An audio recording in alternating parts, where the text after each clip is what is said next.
வணக்கம். நாம் இன்றைக்கி பார்க்க போகிறது சோயா பிரியாணி, அதாவது மீல் மேக்கர் பிரியாணி எப்படி பண்ணுறதுன்னு பார்க்க போகிறோம். ஸோ ஃபஸ்ட்டு என்ன பண்ணுங்கள், இந்த மாதிரி ஒரு சூடான தண்ணியில் மீல் மேக்கரை ஆட் பண்ணி அது கொஞ்சம் ஊற வைங்க. லைட்டாக ஊற வச்சாலே போதும். அது கொஞ்சம் ஊறின உடனே ஆறுனதுக்கு அப்புறமா அதை எடுத்து தனியாக பிழிஞ்சு தண்ணியை எடுத்து வச்சுருங்க. ஸோ பிரியாணி பண்ணுறதுக்கு முன்னாடியே இது கொஞ்சம் எடுத்து வச்சுக்கோங்க.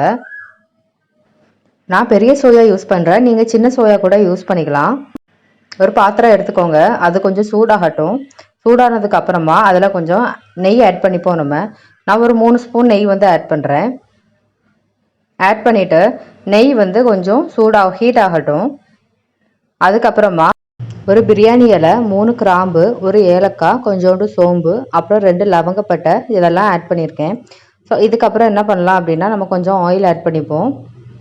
ஆயில் ஆட் பண்ணிவிட்டு நம்ம கட் பண்ணி வச்சுருக்கிற பெரிய வெங்காயத்தை நம்ம இதில் சேர்த்துப்போம். இதை சேர்த்துக்கிட்டு நல்லா வதங்கட்டும். கொஞ்சம் உப்பும் வேணாலும் இந்த டைம் ஆட் பண்ணிக்கோங்க. முதல்ல உப்பு ஆட் பண்ணால் வெங்காயம் சீக்கிரமாக வதங்கும். நல்லா கிண்டி விடுங்க. அதை நான் ஒரு 3 பெரிய வெங்காயத்தை சின்ன சின்னதாக இந்த மாதிரி நீட்டமாக கட் பண்ணி இதில் ஆட் பண்ணியிருக்கேன். ஆட் பண்ணிவிட்டு நல்லா வதங்கட்டும். அது நல்லா மிக்ஸ் பண்ணி விடுங்க. ஸோ நான் இப்போ இதில் கொஞ்சம் உப்பு ஆட் பண்ணிக்கிறேன், அப்போ தான் கொஞ்சம் சீக்கிரம் வதங்கும். ஒரு 2 ஸ்பூன் உப்பு ஃபஸ்ட்டு ஆட் பண்ணியிருக்கேன். வெங்காயம் நல்லா வதங்கி நல்லா கண்ணாடி பதத்துக்கு வரணும், அது வரைக்கும் நல்லா மிக்ஸ் பண்ணி விடணும். அப்பப்போ ஆயில் தேவைன்னா கொஞ்சம் ஆட் பண்ணிக்கோங்க. ஸோ இதுக்கப்புறம் என்ன பண்ணலான்னா, நம்ம பச்சை மிளகாய் ஆட் பண்ண போகிறோம். ஒரு 5 பச்சை மிளகாவை நீட்டமாக இந்த மாதிரி குறுக்கனை கட் பண்ணி இதில் ஆட் பண்ணுறேன். அதையும் மிக்ஸ் பண்ணி விடுங்க. வதங்கிருச்சு. இதுக்கப்புறம் நம்ம அரைச்சி வச்சுருக்கிற இஞ்சி பூண்டு விழுது ஆட் பண்ணிக்கலாம்.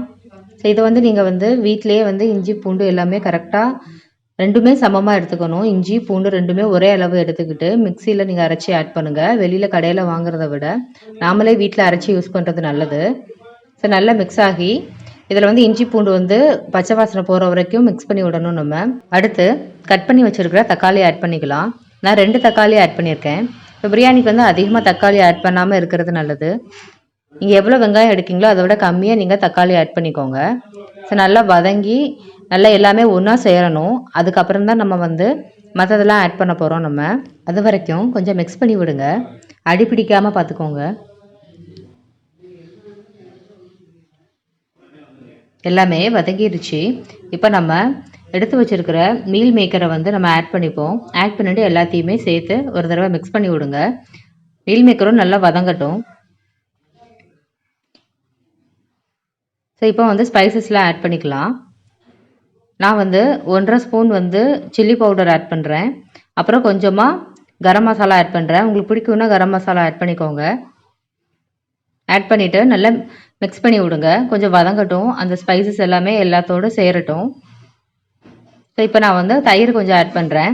ஒரு 3 ஸ்பூன் தயிர் ஆட் பண்ணியிருக்கேன். நீங்கள் தயிருக்கு பதிலாக லெமன் ஜூஸ் கூட கொஞ்சம் ஆட் பண்ணிக்கலாம்.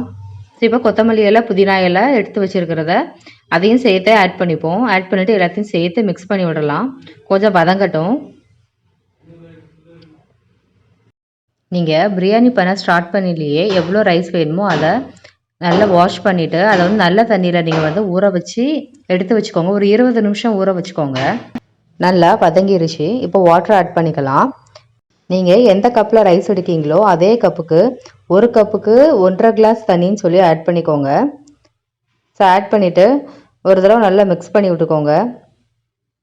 வாட்டர் நல்லா பாயில் ஆகட்டும். பாயில் ஆனதுக்கப்புறமா அதில் ரைஸ் ஆட் பண்ணிக்கலாம். ஸோ இந்த டைமில் நீங்கள் சால்ட் ஆட் பண்ணிக்கோங்க. சால்ட் ஆட் பண்ணையில் நீங்கள் ஆட் பண்ணதுக்கப்புறமா அதில் கொஞ்சம் சால்ட் கொஞ்சம் அதிகமாக தெரியணும், லைட்டாக, ரொம்ப இல்லை. ஸோ அப்போ தான் எல்லாமே குக் பண்ணி வரையில் உங்களுக்கு சால்ட்டு சரியாக இருக்கும். ஸோ இப்போ வாட்டர் நல்லா பாயில் ஆகிடுச்சு. ஸோ இந்த டைம் ரைஸ் ஆட் பண்ணிக்கலாம். ரைஸ் எல்லாம் ஆட் பண்ணிக்கிட்டு ஸோ இதில் என்ன பண்ணணும், நீங்கள் ஒரு பிளேட் வச்சு இதை கவர் பண்ணிக்கோங்க. கவர் பண்ணிவிட்டு ஸ்டவ்வை கொஞ்சம் சிம்மில் வச்சுக்கிட்டு யூஸ் பண்ணுங்கள். ஸோ கொஞ்சம் டைம் எடுக்கும். ஸோ அதுக்கப்புறமா நம்மளோட சோயா பிரியாணி ரெடி ஆகிடும். அவ்வளோதான், நம்மளோட சோயா பிரியாணி ரெடி ஆகிடுச்சு. இப்போ லாஸ்ட்டாக கொத்தமல்லி, புதினா இலை லைட்டாக ஆட் பண்ணிக்கோங்க.